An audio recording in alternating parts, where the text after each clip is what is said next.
to Jewish Women Talk About Midlife. Hi, I'm Devora Krasnianski, and I've been coaching women for a long time in all areas of life, including women in midlife. Midlife is an exciting time, but it's also confusing, and so I invite experts to join me here as we unpack this crazy and interesting time of our lives. You can join our conversations on our Facebook group, Jewish Women Talk About Midlife, and on our website, Jewish Midlife. I often get questions around, what do I do now that the kids are out of the house and I have more time? Or I want to or need to make more parnasa? Or I just don't want to be doing the same thing that I've always been doing for the last decades. But I don't know what I could be doing. This is a common question, and there's so many reasons why someone might be looking for their next way to make some money for their family. There's so many angles to this, and I'll be covering those in several podcasts. Today, I spoke with Debbie Sassen, a business and money coach from Israel, who has helped so many start and scale their businesses. We spoke about how to choose what you want to get into, how to start slow and steady, and aim to bring in clients as early as possible, even without a fancy website or logo, without having everything all perfectly worked out. We also address some important mindsets to have that can really move you forward as you work to build your businesses. If you're thinking about starting or growing your business, this is an important episode for you. Good morning, all, and good afternoon, Debbie. You're in Israel, so I'm really excited to have this conversation with you. Here at Jewish Women Talk About Midlife, we get all kinds of questions, health and brain fog and things like that, but a lot of questions also come in about money. What should I be doing? I don't like what I used to be doing. I need more money. I wasn't working before. All kinds of questions around that, and there's so much. So I'm really glad to be able to talk about one aspect of it, or just answer some of the questions that I get.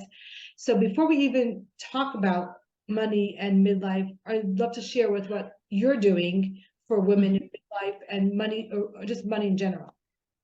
I am Debbie Sassen. I am the founder of the Wired for Wealth coaching program for Jewish women and the hostess of the Mastering Money in Midlife podcast.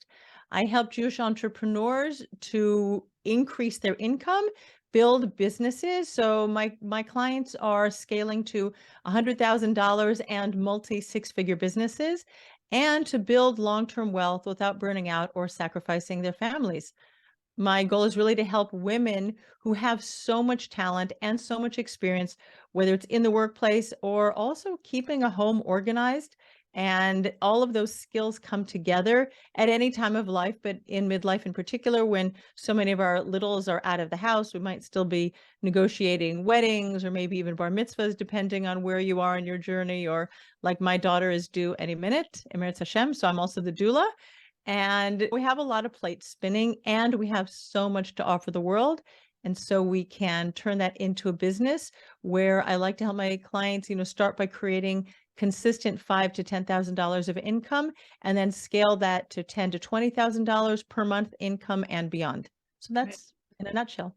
So you do a lot of that. I see you have a great podcast, and you have your emails that I get from you all the time. A lot of inspiration, and just a lot of practical tips and a lot of inspiration. So I'm really glad that you're talking about this. I'm finding that a lot of women are saying that they have an idea, but they don't know where to start, what to do. And there's a certain level of overwhelm with that. And they don't have the experience of knowing where to start, because there's so many aspects. So when someone comes to you, where do they start? Or another way of asking the question is, what first? The way I like to approach it is, number one is start where you are. Our businesses grow and develop over time. We're never going to have it all worked out and perfected from the beginning, and spending so much time in the beginning perfecting with like a website and a logo and landing pages and sales pages, like all that can be very overwhelming. The most important thing to do when you're starting a business is to get money in the door, right? That helps you really prove to yourself, it helps you prove to your brain that you are a business, that you have a client, you have money coming in, you have two clients, you have money coming in. And so I really help my clients focus on client acquisition, what I call it in the beginning, but really creating an offer, a signature offer, and going out into the world and selling it and testing it. And all of the foundational pieces can wait. Like even one of my clients today, we have a Slack community, so that's how we communicate. And she is in Israel with her business. And now she has a new client in the United States. And she said, what should I do? Just have PayPal? And I'm like, yeah, go with PayPal. There are less expensive alternatives, but start where you are. And then after this client has paid you, then you can go and you can start researching what would be the best payment gateway for your business. But just like there's one step after another, and you just have to take the first step out, because there are always going to be things to learn, to improve. There are different ways that you are going to develop as a business owner, because our personality grows, and what we like to do and who we like to share that with will grow and change as our business develops. So start where you are today. Okay, so let's go back even further. Like when someone knows, I just don't want to be working where I was, or Okay. someone wasn't working and now wants to get into doing something, and they don't have like a great idea that this is something they actually want to be doing. So there's like some ideas, or I just know I need to start a business, or I want to start a business. What can someone do to help narrow down what they ought to be or could be doing? I think you just do like really a brain dump, like a thought download of all the ideas that you have, and then look at the ones that would most be interesting to you. I don't think there are any hard and fast rules, but think about, let's say, for example, there are women who love to bake, right? And you or bake or cook or something like that. Now that could turn into a business where you're doing catering, where you're catering events, or you can be an in-home chef that be very personalized with the work that you do. And some women will love that. And some women are going to be like, oh, that's really going to be time consuming, or it's going to be the hours when I want to be home, or I want to babysit my grandchildren, or I have to be home for my own kids for homework in the afternoon. So you also have to start thinking about, if somebody says, oh, you make the best chocolate chip cookies in the entire neighborhood, you should really, start a business doing that.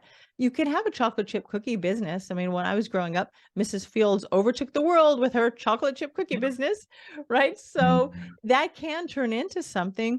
You have to have a little bit of foresight where it might take you and if that fits with your personality.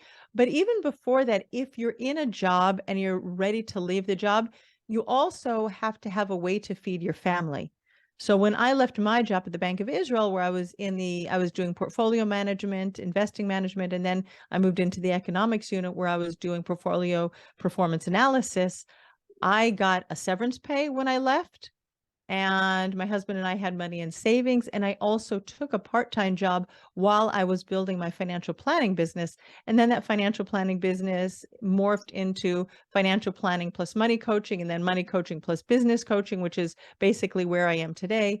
And only last year in 2022, I let go of my two last financial planning clients that I really loved and was managing their portfolios for years, but it wasn't in their best interest anymore because my business had just pivoted too much for me to spend enough time and focus. It wasn't fair to them.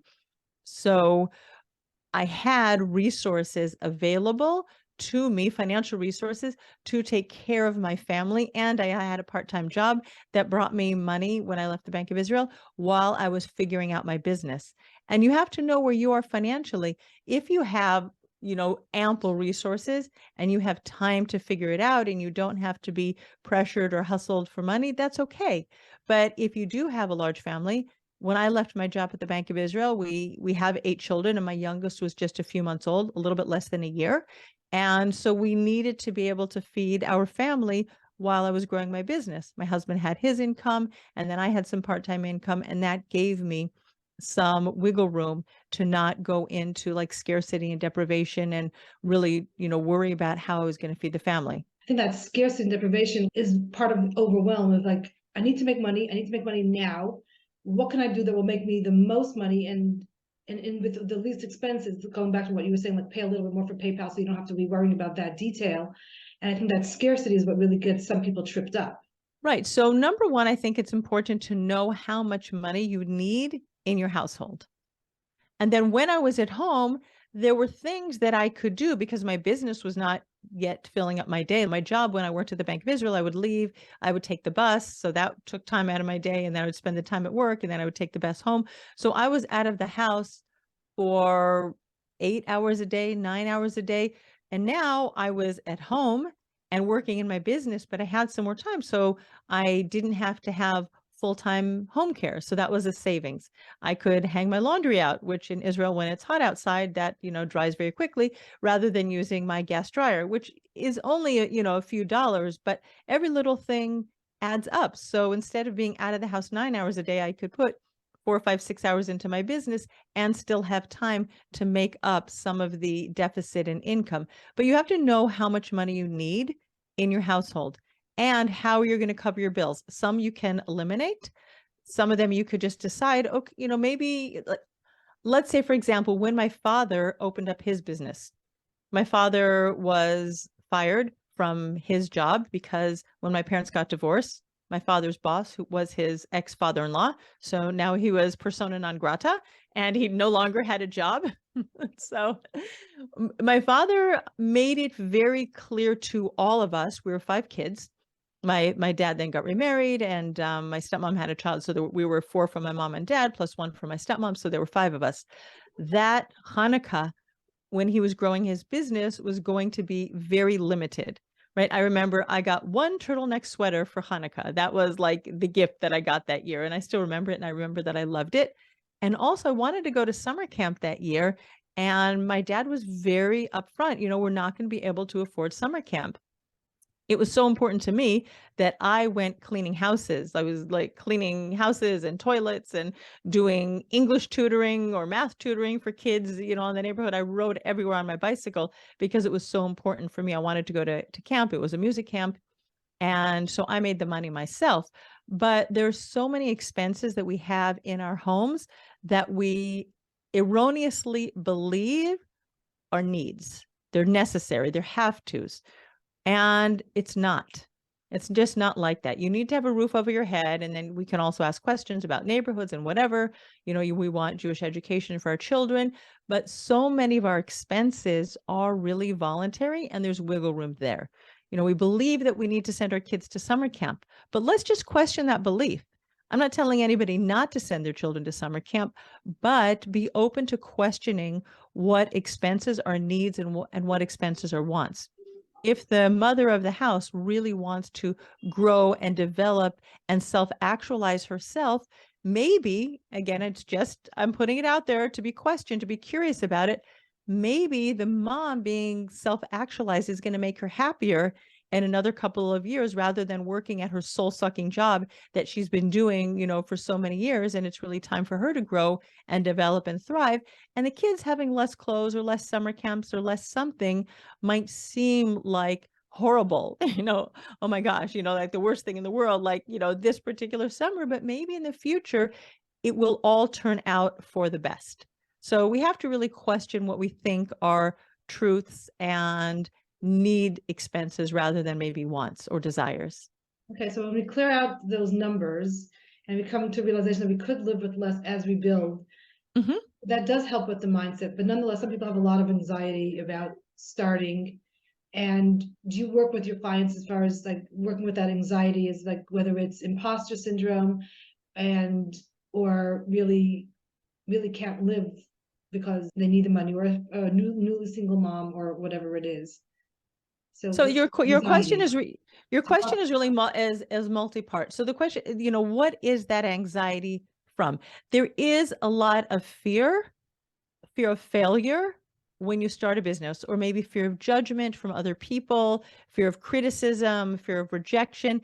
There are a lot of worries and fears when you start a business. So that's where I definitely work with my clients. And I do have a process that I help my clients go through in terms of them creating what I call your signature offer, the thing that you're selling, and then the ways that we go out into the world and sell it. You have to find your way of meeting people and telling them what you do and how you can help them.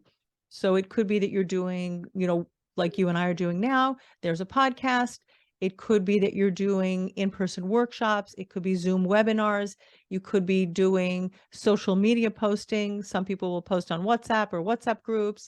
You might be on LinkedIn or Instagram. Like, you have to find your ways where you're going to reach your people. and not be overwhelmed by being in all the places all the time. You have to start small and start letting people know who you are, what you do, and how you can help them. I think that's the key, is like how you can help them. And I think that you've said it many times, and I love how you say it, is that you're providing something to the world, but you have to also let people know that you provide it. They're not going to find Yeah. it on their own. Right. If you're the best kept secret since, I don't know what, but if you're a well kept secret, then it's going to be very difficult for people to buy from you. You have to let people know. Right? But then again, some people have that, who am I, when there's so many other people in this space, what am I really bringing? And I think that whole imposter, or that I'm the newbie, what am I bringing? Some people are very gung-ho and they really feel confident, but some people are slower at it. And Yeah. what can we talk to them? What can we say to those people? I think we were each brought into the world with a mission. And when we tap into the reality, like it says in the Gemara, Bishvili nivra ha'olam, right? The world was created for me. And we all say that, every single one of us, right? It's not like there's only one person that the world was created for. And so I have my mission. And let's say I'm a copywriter, right? Or I'm a business coach. There are other business coaches, like that's me personally, right? There are other business coaches out there, but I like to believe that my people are divinely contracted to work with me. Like God has already figured out, He knows who my clients are, and it's my responsibility to go out into the world and let them know.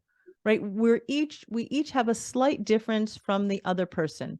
Or as I like to say, like on Friday night, 90% of the Jewish carnivores in the world are eating chicken soup, right? Maybe some of them are going to have vegetable soup, or in the summer, some of them aren't going to eat soup at all because it's too hot or it's too late or whatever. But most of us are eating chicken soup Friday night. And you know what? Every person's chicken soup is unique to her and unique to her household. Like we have something, each one of us, unique and different to bring to the world. And God's working it out, like who my clients are and how they're going to find me. Like I say, different boutiques for different people. Like, Yeah. there's just so many different ways, like business coaches or gymnastics or whatever it is, nutritionists, different personalities will resonate with certain personalities, and just can't be everything for everybody. Exactly. And know that. So even though someone else is growing on a different trajectory, I think that it's just, for me at least, like stick to my path. It may be slower, maybe Correct. different. Mm-hmm. It's hard, especially with social media. It's hard to see someone else is seemingly growing their business faster. It could be they are, but it's really, I find that the comparisons, getting off of social media was very helpful. Yep. Compare and despair. Stop comparing. And you can't compare your beginning to somebody else's middle. Like everybody starts at zero. None of us opened up a business with like a flood of clients. We all start at the beginning, and that's okay. And you said one point earlier, Devora, which was like the needing the money and the hustling for the money, which is why it's so important to figure out how you're going to pay your bills without your business. Because when your business is young, you can't put the pressure on it to pay the bills. I tell my clients, your business is not responsible in the beginning for paying your phone bill, your electricity bill, your transportation, your clothing. Like your business needs you to take money in and also reinvest money back in the business. You can't be hustly or graspy to need your business to provide for your household. You have to give your business time to breathe. Just like you wouldn't take your little baby in diapers and put your baby in front of the wheel of the car and say, can you please go to the market and buy this shopping list for me? Right? It's just not rational that you would do that. So again, you have to figure out how to cover your bills without your business. And I like to say that slow money is how you get rich. You keep doing like the process, you stay in the process over and over again, and you're okay with it being slow because you really keep the end in mind, where you will have a steady, consistent stream of clients coming to you. And that's how you're going to become wealthy from your business. But you've got to give it time. Right. Okay, I just have some people can question, and maybe I'm not really cut out for business. And Well, you'll never know until you try. So my question is how willing are you to try? When we keep trying, right, you keep putting yourself out there and you learn from your mistakes, none of us is going to get it right. It's not like a golf game, you get a hole in one. Like that's a very unusual thing to happen. Or a baseball game where you hit a home run out of the ballpark right the first time that you show up and do it. it takes a few iterations before you figure it out. So you're never going to know if you're cut out for business until you try. You can take your limiting belief with you that I'm not cut out for business, and then you're just going to stay either in your job or you're not going to have a business and you'll just do what you do, which is fine. Everybody has to choose what's right for her. But if you want to start a business and you really have an idea that you want to bring to the world, what harm is there in trying? Right. And like you said, you'll never know, and you'll always have that regret. I think like what I'm finding in midlife is that we have the regret of things that we didn't try. And Yeah. and we also, for some people that want to start this business, for that flexibility that comes with it, and we can talk to what is the really flexibility. But and if you don't try, you'll never know that if you could have had that flexibility, if you either stay in a job you don't like, which I think as it gets older, for some people, if they don't love their job, it feels more and more soul sucking, especially if there's no flexibility. Mm-hmm. So again, it's worth trying, but then some people are concerned that if it doesn't work out, it's going to be even harder to get back into the workforce at an older age. It might be.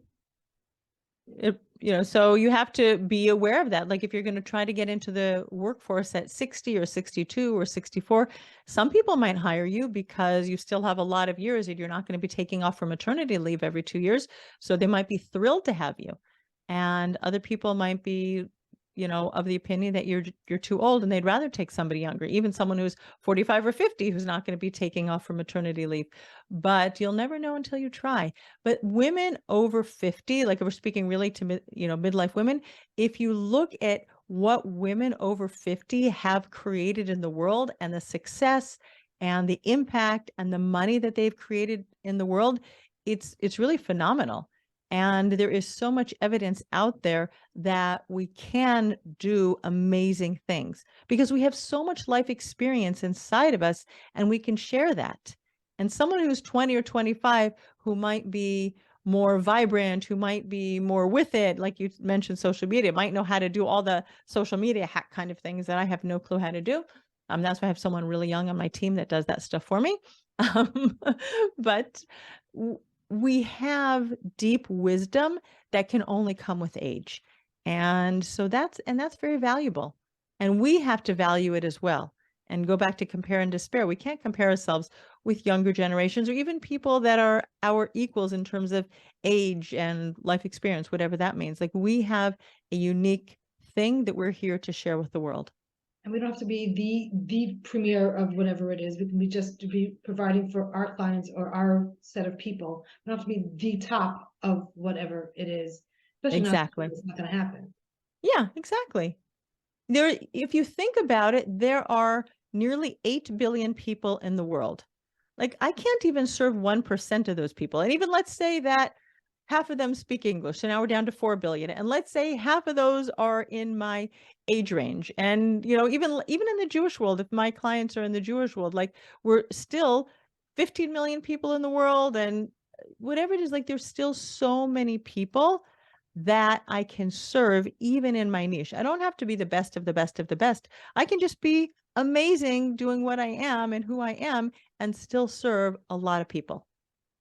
But the questions that I'm getting is like, but I don't even have any experience. I had this dead end job or this dumb job or whatever words they use to describe it. I really don't have anything to be offering, but I know that I can't stay there anymore. So what kind of conversations could they be having with their network, with their friends, with a coach? What are we talking about? What do they enjoy doing? Right? We know what we don't like, but how much time have you spent exploring what you do enjoy doing? That's what I said before. Like, are you someone who enjoys cooking or baking? Like, that people said that you have the best, pizza in the neighborhood, the best chocolate chip cookies, or how to organize closets. Like you're an amazing home organizer. You just know how to get everything and how to put the right containers and labels and how to clean things up and declutter, organize closets by colors or by, like what do you enjoy doing? What do people know you for? And that will start to make some clicks in your brain. It's like, oh yeah, this is what I enjoy doing. Oh, people always tell me, really think about what do people say about you. If you would go and ask them, what am I known for? Are you someone who loves yoga and you can teach yoga? So you can maybe start by teaching yoga classes. when I was in college, I taught an aerobics class to the women in my dormitory because I had been going to aerobics classes and I figured out how to do that. And that was something that I did back in the day. So figure out what you enjoy doing, because if you the expression goes like, if you enjoy what you're doing, you'll never work a day in your life. Now, I don't know if I would go so far as today on Sunday, I'm doing my bookkeeping for March and April. I would consider that work, but it's part of what I do as a business coach who really loves being out there, inspiring my clients to take what they love doing and bringing that to the world. Maybe you enjoy makeup, maybe you enjoy doing shadels, maybe you enjoy as I said, writing and copywriting, and there's different ways that you can do that. There's so many ways that you can serve people. It could be that you've been working in a secretarial job and you really enjoy that, and you can become a personal assistant or a virtual assistant. Again, what do you enjoy doing and love doing, and what are your unique gifts that you can bring to the world today? And again, in a year from now, it could switch. Right, and I love that you said your trajectory, like you switched a few, you pivoted a few times, or it Yeah, evolved, even though it was more somewhat in the same, it was a little about money, but it evolved and looks different than it did when you left your corporate job. I think it's correct. really important to see that the evolution is okay. Like if you choose to go in one direction, it could evolve into something else, and listening to what's to your soul and listening to what the clients need helps you, but you have to start from someplace. Yeah, and look, and as you said, I stayed in a pretty well-defined area. It always had to do with money. And when I really think about it, like I did end up on Wall Street. I worked on a trading floor. I worked at Goldman Sachs for 3 years before I moved to Israel. Business and money was always in my mind. I just didn't know how to do it. I mean, I was the kid with a lemonade stand. That was me. And I did other things, right? I told you I had an aerobics class when I was in college. I even forgot about that, Devora, until just now, right? Obviously, God wanted me to remember that, right? I was always figuring out ways to run businesses. And so it was this natural progression till I figured that out. But I have a friend who's now a copywriter, and she helps people self-publish their books, but she was an accountant for a while. So talk about two different worlds. Like she went from numbers to writing and then publishing books. So you can go from, let's call it one extreme to the other, or you can stay more or less within the same niche or genre or type of thing that you do. And neither one is better than the other, but just start, because every day that you don't start is a day that you've lost. Time is the only resource that is non-renewable. And the more you keep kicking the can down the road and pushing it off and saying, maybe tomorrow, I don't know, maybe I really don't have anything special to bring to the world, maybe I'm not meant to be a businesswoman, that's a day that you've lost. Those are 24 hours you're never, ever, ever going to get back again. So take something and try and go out into the world, because there's so much possibility and potential and impact that you can make. You can make such a difference in people's lives and in your own life when you actually get out there and start. It is scary. I'm not going to whitewash that and say it's not. It is. I think that's why having a group of a peer group of people who are working together, whether it's a bunch of people, a bunch of women who I think it's stick with women rather than men and women in the same room, but that's a different part of the conversation. Yeah. People are building together. So and also networking. I think that asking people, I want to start something new. What do you think I'm good at? I think it's very reassuring to hear, and you start hearing similar trends, whether it's a personality trait and or something that you bring to the world. It's like listen to the compliments that people say that you bring. And I think even Right. asking for, not just only listening, what did people say, but going out and asking, I think is part one. And I think it's very reaffirming to hear what people have to say. And the benefit of it is that they may check in with you and say, how is it going? And then you're starting your networking right there. Beautiful. I love it. So I recommend people to do it. And I found that whether I help people with shidduchim to do the same thing, is like, what are you, who are you? It's really the same thing. It's really getting how you present in the world. And if you're really bold, you can say, and what areas can I work on? But let's start with getting the compliments, because I think that seeing how you present in the world is really important. Right. Right. But if there's something that's like inside of you, I'm going to go back to my example of my friend who went from accounting to copywriting to self-publishing books. And really, she helps writers to self-publish the books. And she has a group program that she does that with. If people had responded to a question like that, what do you think I'm good at? They would have said, you're great with numbers. You're great with financial statements. You're great with accounting, right? They wouldn't have known that she had this dream inside of her that had been simmering for years and years and years. So we can go out to other people, but let's trust our own intuition. Like, women are intuitive, right? We have Bina. That's something that is very unique and special to women. And when you take time out to really drop into yourself and find out, like, do some journaling. What do I love to do? What else? What lights me up? I think that we have so many of our own answers. We have been conditioned to a large extent not to trust ourselves. And we've been socialized that way. And if we really can clear all of the noise and all of the other voices, and we can listen to our own still small voice that's inside of us, I think that we really, really do know. But there's so many people outside of us. You should do this. You should do this. Oh, and that can create more confusion. So you can do it, but I'm going to also caution you that you might get too many answers, and that will just breed more doubt and more confusion rather than listening to your own intuition. Right. But I also felt like some people say that, and when they said that, I was like, no, I'm not that. So like it also helps to kind of clarify it. But then again, people say, people do know different sides of you, and they have so many different insights, and that it can be confusing, like you said. Right. But I think it goes both. I think that some people really feel that they don't know what they want, and yes, meditation, journaling can help. But sometimes I think that prodding and that is just bringing other people into your world, not having to do it alone. Once you do figure out what you want, to bring other people into it. So I love this idea. Do you have any ideas of how I can bring that out, or do you know anyone who needs that kind of service, rather than trying everything on your own? Yep. Because I think it's much slower to do it on your own. And there's people. First of all, I read this once, like, just like there's a house shower and a baby shower, there should be a new business shower. I love it. And letting people know that you're starting a new business, they can give you. There doesn't have to be like things, but they can give you insights, and just letting them know that you're out there. You never know who they know, and so I think that's all bringing. Not trying. Not my point is not trying it all on your own. Right. I hear that. Okay. Right. So do you have any stories that someone who you worked with, or someone who was really pivoted into something wonderful for herself? Not even talking about making tons of money, but that's a separate piece. It's just really the pivot story of how they were doing whatever they were doing, and you helped them do something that they love to do. Well, I have a number of testimonials from my clients.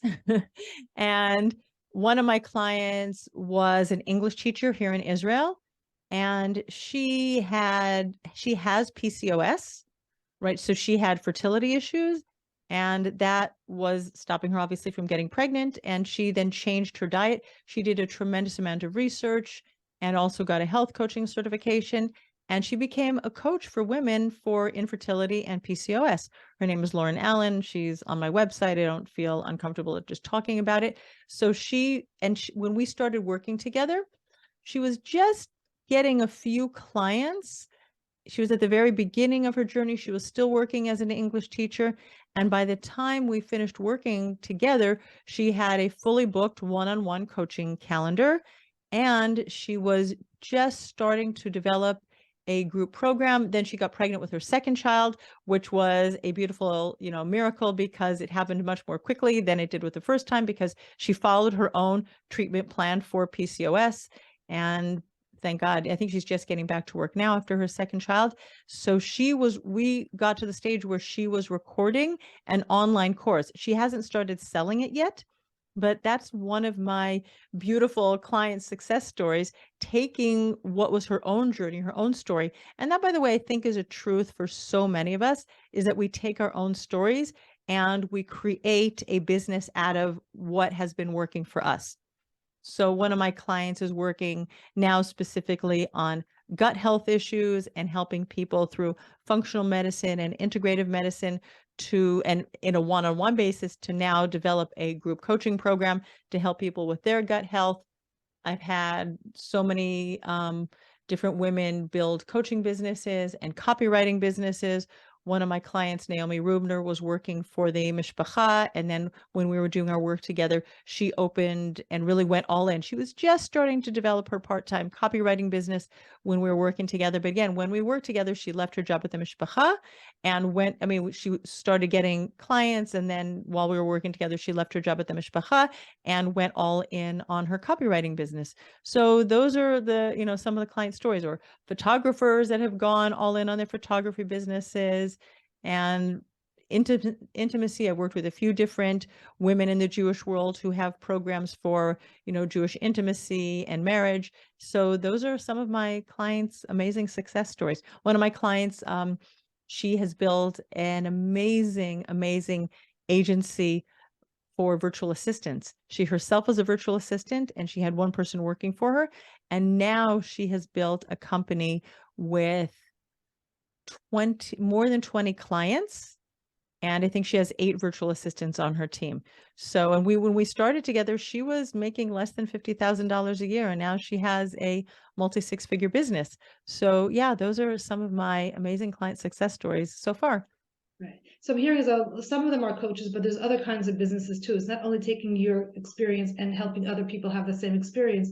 Like the virtual assistant experience is like her own experience, her own work experience rather than her own personal experience. Like you were saying, the gut health and the PCOS is a personal experience that we overcame, and now we can share that with other people. I think there's two different things. And I'm starting brick and mortar businesses is a whole different story, but nonetheless, it's still something that you can start. It starts differently. I think there's more of an investment.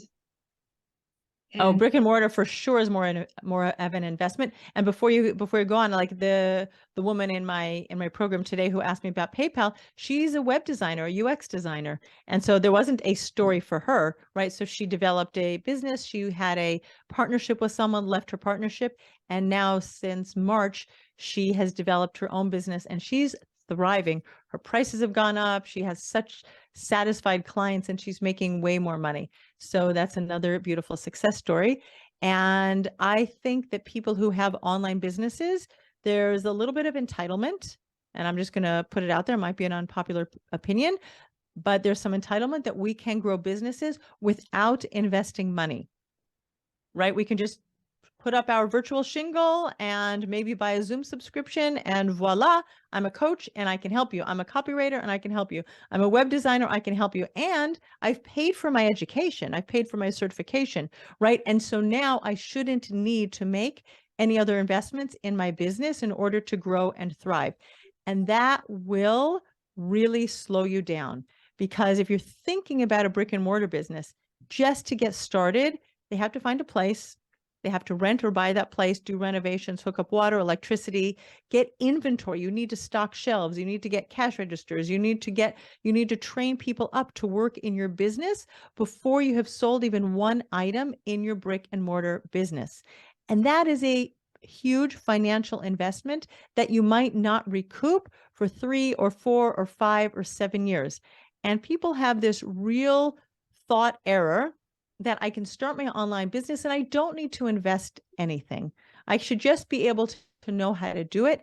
And that will slow you down so much. If you really think about the long term of your business, investing, especially in the beginning of your business, is how you will really add rocket fuel to your business to grow and thrive for the long term. I mean, I know I talked about slow money will help you get rich, but even slow money, meaning I'll have less in my household and I can maybe take some of my household savings to invest in my business growth, because there is so much growth that can happen when you start investing in yourself and you get your answers quickly. I mean, you can go and Google everything.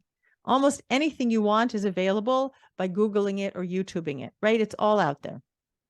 But you're going to get so confused and overwhelmed, like you said, Devora, like get someone who can guide you, get a mentor, get a coach, get someone who has been down that path before and who has experience, so that you don't have to like hit so many different roadblocks along your way. You'll just get a much straighter path. Yes, there's still trial and error, but you don't have to trial and error the things that you don't have to trial and error, right? Refining your message and finding your people is already enough trial and error. Don't make the mistake of not getting yourself some guidance. It's just way too expensive in the long run not to get yourself some help. And it takes too much time. And time is that limited resource that we want to use to our benefit right now. We're not 25 anymore. So we're talking about once upon a time there was time. That's the phrase that I use a lot in midlife. Yeah. Yeah, but there isn't anymore. Like, I hate to tell you, but there isn't time anymore. Yes, God willing, Ad Me'ah V'Esrim Shana, until 120, we should have health, we should have strength, we should have our sanity about us. But maybe you don't want to be working in your business at 85, right? Maybe you do want to be playing with your grandchildren, or maybe you do want to go and enjoy more vacations, or you want to figure out how to declutter and downsize your own home and move somewhere else and move closer to your kids, or whatever it is, or maybe just want to work a few hours a day and not be working 8 hours a day. So leverage the time you have now by getting help from someone who can really be that guide for you and that accountability partner, so you don't start looping in your own fear cycles. Right. And so we're talking about specifically like mentorship. We're not talking about investment in certifications and things like that, or are we talking about all of that? It depends on what it is. I mean, people will mistakenly believe that if they get another certification and another one and another one and another one, then they're going to be ready to start their business. But start where you are now, get some cash in the door. I'm going to go back to what I said at the very beginning. Client acquisition is key, especially in the early stages of your business. It helps you really believe that you are a business owner when people are paying you money and you're serving them and you're like, wow, I might actually be able to do that. It's just this beautiful process that reinforces itself. Your clients get results, you get money, you're serving people, and then you have like your serotonin in your body, your feel-good hormones, your dopamine. It's all just flowing. And there's enough worry and doubt and confusion in building a business. So let's get some good juice going. Right. So you mentioned the woman who had the PCOS and that she and then she got some certification and then started her business. Yeah. So I think that's the way. I think that I'm pretty sure that's the way. I mean, she's always doing research and she speaks with doctors and things like that. But she did her own work first, and it worked on her, right? She took her experience and used that. Yeah. So there is some certification, but not every certification in the area in the whole topic. Is that what we're saying? Yeah, I think, and it really depends on what you're doing. So listen, even to be a life coach, you do not need a certification to be a life coach. Right. But you do need to know how to talk to people and listen to people. So if you just decide one day that, hey, so I'm a good listener, I could be a life coach, it's not quite that. Maybe not. Don't know. Right. Okay. There are life coaches out there who do not have certifications and they figured it out and their clients are getting results. So who am I to say you do or do not need a certification? I mean, let's be honest, all the certifications are made up by people. Right, but just the person who's giving the class. Yeah. Right. There really isn't a certification or like a degree or anything. It's just someone taught you something which you could have read in Google, as you said. Or really more. Yeah, I mean, it's not like being a CPA or being a lawyer. Or there's no statewide or federal, bodies that regulate the industry, which has its good points and its bad points. But there are coaches in various industries who help their clients get results without a piece of paper that says, so I hereby certify that so-and-so completed this training course. Right. I want to pivot a little bit to the topic of, so now we have this business and it's moving, how to balance work life and midlife work life, which is I think a little bit different than raising our kids. And some of us still have teenagers at home. Mm-hmm.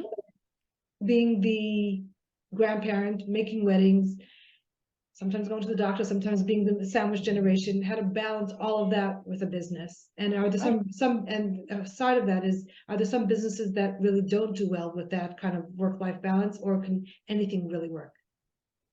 You'd have to give me an idea of something that would not work with that balance. I mean, you can design your business, tailor make your business to work with your calendar and with your life and with where you are. And like that might mean that you have like a coaching call. For example, tomorrow, Monday, I work with my mastermind students. I have 2 different coaching calls, one in the morning Israel time, one in the afternoon Israel time. So I can meet my local people in Israel and Europe in the morning, and people in the United States, and some other ones in Israel in the afternoon.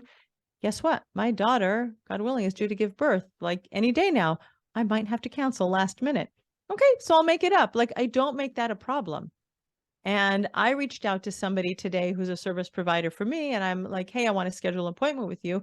And they said, you know what? I'm abroad right now. I'm helping my parents with some health issues. I'm like, great. I put it out there. When you get back, let me know. I think that we all are aware that life happens. And so if you're just very upfront, I might have to cancel or this is happening.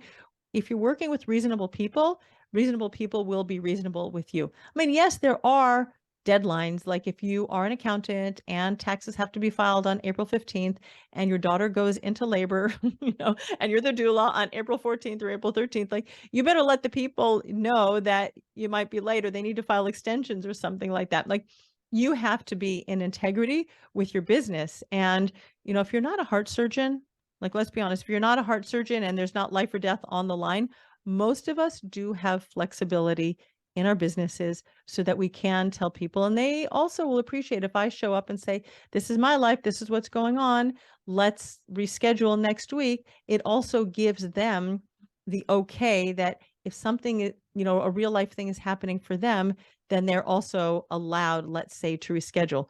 We're not saying like reschedule week after week after week, but we're real people with real lives and we're constructing our business, designing our business around our life. That's how it should work. Our life should not be designed around our business. So what I'm also hearing is that sometimes not to take a client if it's going to be an exact, like if you're making a wedding, if you're an event planner and you have a bar mitzvah the same week, your own child bar mitzvah, your grandchild bar mitzvah, just can't take the client. Yeah. Or you can have your assistant take it and really reassure them that it's going to be amazing. But that's part of the flexibility is that you're not working all the time, and that may mean that for a couple hours you're not making that money that you might have made if you didn't have to do family life. But that's what it is. Yeah. Yeah. Like last year I was working with a client who's a doula, and her daughter got married during the time that we were working together. And her daughter got married in September, if I remember correctly. And she took births for the first 2 weeks of August. And she let her clients know that if they were going to be a little bit late, then, she might have to give them, she might have to refer them out. And she didn't because she wanted to get through the wedding and she wanted to get through Sheva Brachas and everything. And then it also went into the Jewish holidays and everything. She just left her calendar clear until I think after the Jewish holidays, maybe the end of October. So again, you need to make sure that you have money to pay your life expenses, but you don't want to sacrifice your personal life and your children. Like we're out there having businesses to make ourselves happy people, happy moms, happy wives, happy, we want to be in a place where we can have it all. I mean, that's kind of a pithy statement, but we want to be able to have as much as we can without being burnt out, without overworking, without sacrificing, being at your daughter's wedding because you have to go and show up at somebody else's birth. Like that's silly.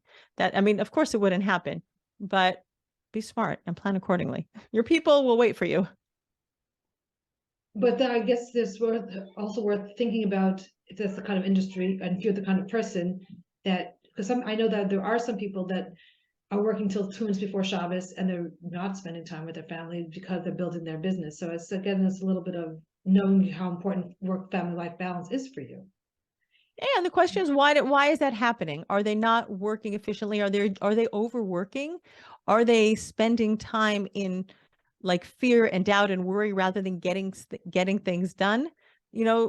I think that without knowing minute by minute what's going on in their life and in their brains, we can't really judge them on what they're doing, why they're working till 2 minutes before Shabbos. I mean, I don't usually work Fridays, but sometimes I will be at the computer answering emails or something like that when I can fit it in.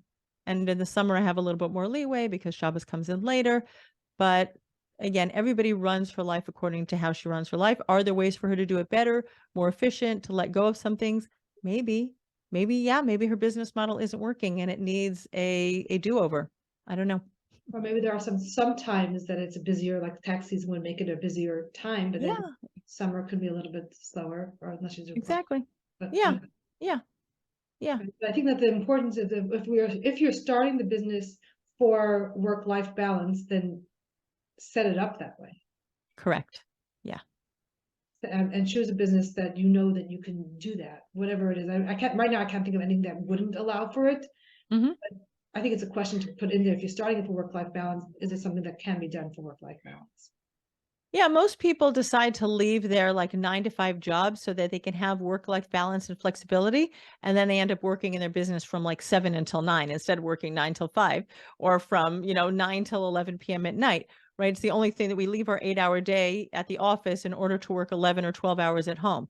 So really check in with yourself and figure out like, where are you wasting time, not being efficient, spinning around, and just not taking action because you're afraid of messing up.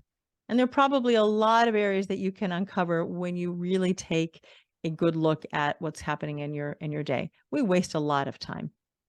We do.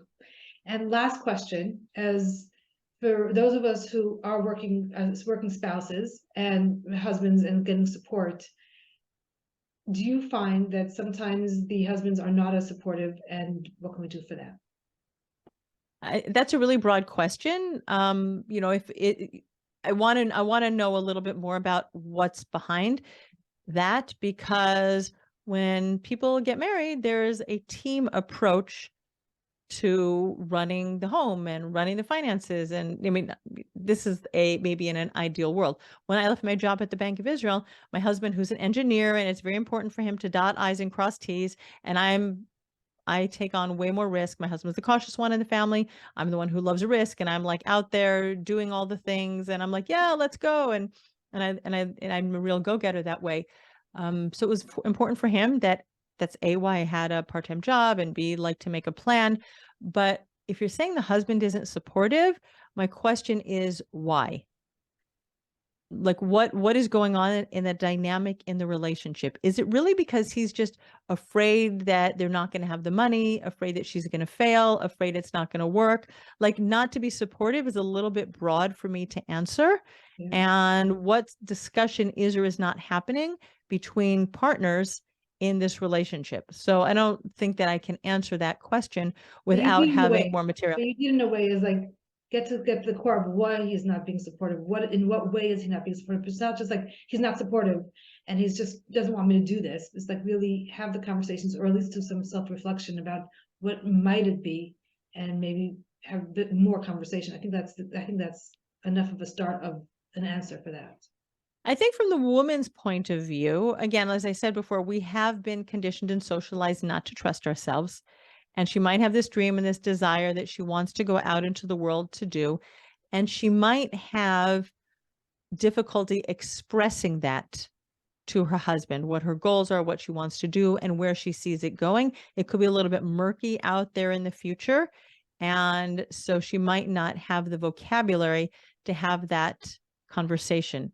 So that's also where really working with someone, or getting clear for you on where you see yourself in 2 years time or 3 years time. And I don't believe in sitting down and creating a formal business plan, especially if it's something that you're just like going out into the world and starting and whatever. You're not making a huge investment in a startup and like that, but really having some ideas about what you want to do and who you want to serve and what your goals are for your business and how you see it working out.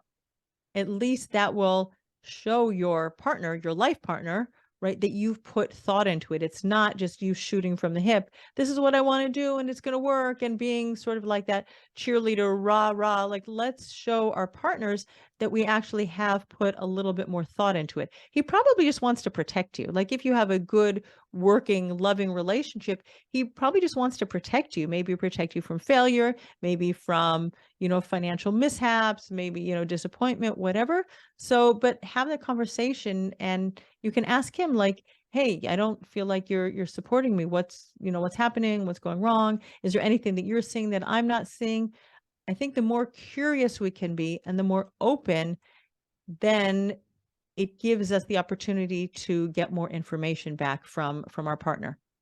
I think that's a very good answer to that, because there's too nuanced. I mean, everyone's situation is different. But I think that when she asked the question, she left it broad, but I like the answer. Like, get to the core, or try to get to the core, and maybe really it's yourself projecting your insecurity and just don't want, and you're putting out to the world that he's not supporting when you don't even feel confident about it yourself. Correct. Yep, that happens too. I've seen that happen. I mean, I've felt it for several people, and even for myself a little bit. It's like, should I be doing this? Should I not be doing this? I do want to put it on my husband saying that he doesn't support me, but those thoughts for a second is like, who can I ask for support and is not giving me support? So yeah. Mm-hmm. Yeah. As we wrap this up, how can people reach you, Debbie? And are you doing anything interesting in the next months for people? Large groups, small groups, what are you offering? So my group coaching program, Wired for Wealth, just opened. If there is someone who has a business, you're either starting a business or you are, just in the, wherever you are in your business, it doesn't matter. You can have a $10,000, $50,000, $100,000 business, but it's a 9-month program. So if there's anybody listening to this right now who's like, oh my gosh, I need your help, like reach out to me, because we had an event last week in Jerusalem. It's all in the recording, and we're starting our coaching calls tomorrow, assuming that I'm not helping my daughter in the delivery room. So, but really, like, I had a client join the first cohort 3 weeks late. And she had she's a lawyer, by the way. We said, like, not just coaches, she's a lawyer. And we worked through a lot of her money blocks, and she's charging for consultations, and she used to give away her time for free. So she really, really increased her income. February, which was the last month of the first cohort, she had her highest month ever. And she started 3 weeks late. So whenever somebody's listening, if that's something happening in your life now, you could still join. That would be, for people that are right here, ready to go and want to get started or keep going. Get on my email list. You can go to my website, debbiesassin.com/mindset. It's a free resource, a download to get a money mindset workbook. In our businesses, our blocks and limiting beliefs around money are the things that mostly stop us from growing six-figure businesses and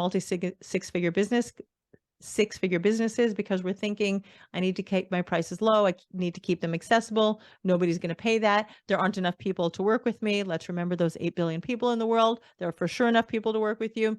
But our limiting beliefs around money will stop us from showing up on sales conversations, believing that selling is serving. It'll stop us from setting income goals. So many entrepreneurs do not set income goals, but that's nothing about you. They're like, no, but I just want to serve people, blah, blah. And I'm like, no, but when you set a money goal for your business, it reminds your brain that your business is here to make money. Even nonprofits are here to make money because they have to get donations in the door in order to pass them on. Like all businesses, the bottom line is money. And the money is a reflection of the amount of service that you do in the world. It's not sleazy, it's not graspy, it's not evil. It doesn't make you a horrible person if you're making money. But money is how we measure the financial success of the business. So, if you're not setting goals, if you're not raising your prices as you continue to grow, there's so many money blocks. And so download that money mindset workbook, debbiesassin.com/mindset, and you'll be on my email list, and you will know the next time I open my program. And if you're interested in one-on-one coaching, that is something that I'm offering now in between launches for Wired for Wealth. And then you can just reach out to me, Debbie at debbiesassin.com, and let's have a conversation and see how I can support you. All right. Thank you so much, Debbie. And Mashat Tova for your daughter. Thank you. Plus, anyone who has the start in the business or scaling their business. So thank you, Debbie. This was a very important conversation about money and your place in money, making money. So thank you, Debbie. You're very welcome. Thank you so much for having me. It's been a pleasure. All right, thank you, Debbie. Thank you for joining me in another fascinating conversation about midlife. If you'd like to reach me, Devora Krasnianski, to talk about your midlife or anything else, you can reach me at jewishmidlife@gmail.com. You can also find us on our website, jewishmidlife.com, and follow us on Jewish Midlife on Instagram or Facebook, and join our conversations in our Facebook group at facebook.com/groups/Jewish Women Talk About Midlife. And share what we're doing with your friends and others in the midlife phase.